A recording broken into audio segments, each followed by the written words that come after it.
Vous écoutez France Culture.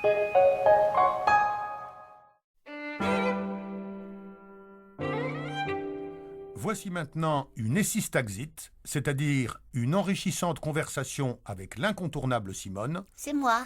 sur les tenants et aboutissants du génie scientifique et de l'invention technique. Simone, tu m'as l'autre jour un peu envoyé paître lorsque je t'ai parlé de l'inventeur du verre feuilleté. Auras-tu plus d'indulgence pour l'inventeur de la fibre de verre ? Sans aucun doute.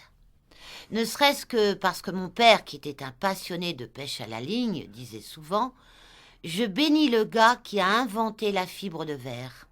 La canne est 3 fois moins lourde, ça soulage drôlement mes articulations. » À la bonne heure.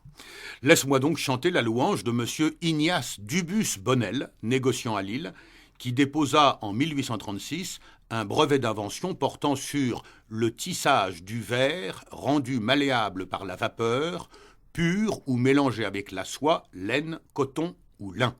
La formule est un peu tarabiscotée, mais elle n'en définit pas moins la fibre de verre telle que nous la connaissons aujourd'hui et qui rend tant et tant de services, dont celui auquel tu faisais allusion en parlant de ton père. Mon père disait aussi « Il y a des jours, ça mord à n'importe quoi. Et puis il y a d'autres jours, t'as beau avoir les plus beaux vers de terre du monde, tu vois pas une touche de toute la matinée. » Et là, il faisait allusion à quelle invention, ton père ? Comment ? Ah non, aucune. Il voulait simplement dire qu'à la pêche à la ligne, rien n'est jamais gagné, et que tu ne peux pas savoir en partant le matin si tu vas rapporter 15 kilos de friture ou si tu vas rentrer bredouille. Il y a des jours avec et il y a des jours sans. C'est ça que mon père voulait dire. Oui, c'est ce que j'avais compris, mais quel rapport avec la fibre de verre ? Ah, parce qu'on n'a pas fini avec la fibre de verre. Ah, moi, je croyais qu'on avait fait le tour. Pas tout à fait. On peut par exemple noter que les principales utilisations de la fibre de verre sont les bâtiments et les infrastructures pour 29%, les transports pour 25%, l'électricité et l'électronique pour 16%, les sports et loisirs 14% et les équipements industriels 11%. À propos des sports et loisirs, mon père avait coutume de dire « Ce qui est agréable dans la pêche, c'est que c'est à la fois un sport et un loisir. » Mais toi, Simone, tu vas pas détourner la conversation constamment. Ah bon ? Je détourne.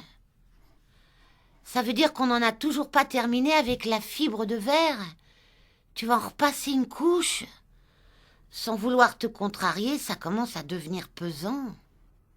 Bon, j'imagine dans ces conditions qu'il est inutile de te dire que la fabrication de la fibre de verre se déroule en 5 étapes principales, qui sont l'affinage à 1500 degrés Celsius, le filage par étirement, l'encimage, la finition et enfin le séchage. Parfaitement inutile.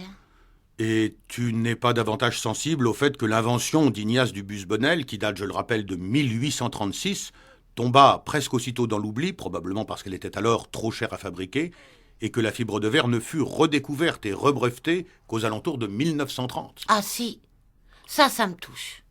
Les types qui passent à côté de la gloire simplement parce qu'ils ont un siècle d'avance, ah ça me fend le cœur. Pourquoi, t'en connais d'autres ? Je n'ai pas de certitude, mais si ça se trouve, dans un siècle, tout le monde sera d'accord qu'à la pêche à la ligne, il y a des jours avec et des jours sans. Et tout le monde aura oublié que c'est mon père qui l'avait dit le premier. L'histoire n'est pas toujours loyale avec les grands esprits. C'est ce que disait mon grand-père.